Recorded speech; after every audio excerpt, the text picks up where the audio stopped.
BTF graphics cards are going to change the game of cases forever. And we already showed previously that Cooler Master had a couple concepts. Well, Asus also has a couple here at their ROG booth that look really incredible. So they have this one right here. So this is a kind of an open design. You can kind of see the form factor here. So you're going to have all of your main system components down below. And it's basically running with that same connector that basically switches the BTF connector on the back of the actual graphics card and converts it over to the 12 plus 4 pin connector.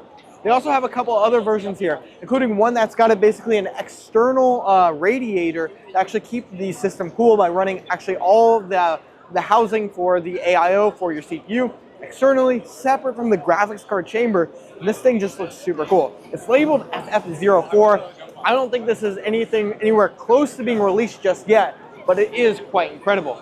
We continue on. We also have two others that we've already seen. These are both Cooler Master releases, and both of them just are incredible because basically it's the exact same thing where basically the connector no longer has to be on the top, meaning that you can have these kind of exposed areas where the graphics card is actually closer to some type of closed panel. And this basically means that we don't have to worry about that one other limitation. As graphics cards got taller, we had this issue where basically, because the cable had to come out so far so it wouldn't bend and possibly break, we were having these cases that have to get larger and larger and larger. And this will change the mini ITX form factor forever just because of this one little innovation that Asus and ROG have put together. Along with it, looks like Cooler Master is probably the biggest company also in development of this, and I'm super excited for all the new releases.